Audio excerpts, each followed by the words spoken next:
Bonjour, ici Patrick Pierrat, voici l'essentiel des nouvelles économiques et financières à connaître ce matin.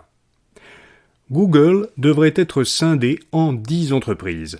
C'est ce que dit l'homme d'affaires québécois Patrick Pichette, qui a déjà été directeur financier de Google, dans une entrevue au Financial Post.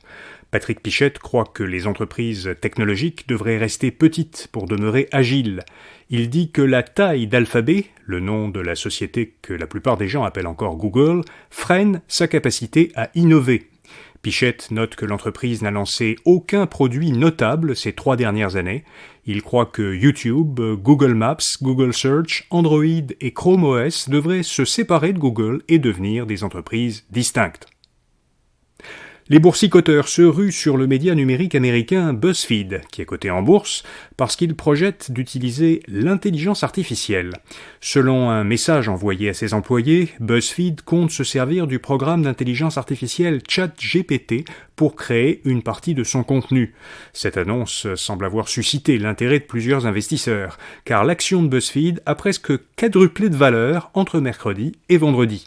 C'est un revirement, parce que depuis son introduction en bourse en décembre 2021, l'action de BuzzFeed avait perdu, avant de rebondir, environ 90% de sa valeur.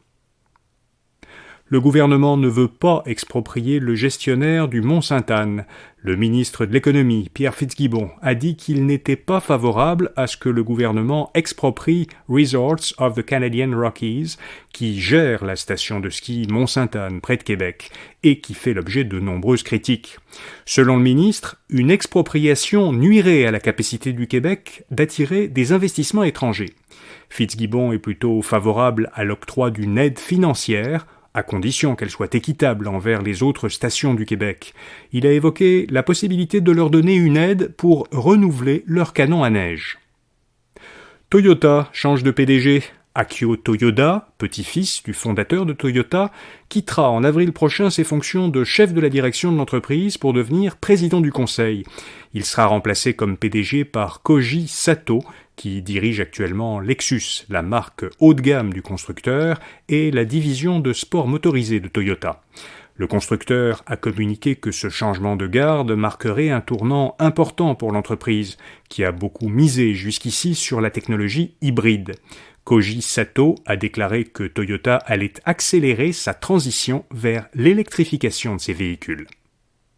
Et puis comme chaque lundi, InfoBref vous fait découvrir une jeune entreprise québécoise innovante. Aujourd'hui, Éveil, E-V-E-Y, une jeune pousse montréalaise qui veut faciliter la vie des aînés en les aidant à contrôler toutes sortes d'appareils dans leur maison.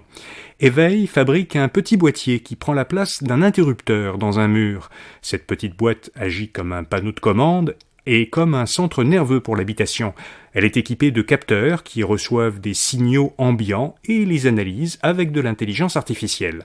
La boîte sert de centre de commande vocale pour d'autres appareils, comme les lumières, mais elle peut aussi déceler des mouvements ou une absence de mouvement, qui signale que le résident a peut-être un problème de santé ou a fait une chute, et elle peut alors lancer une alerte pour qu'on vienne l'aider.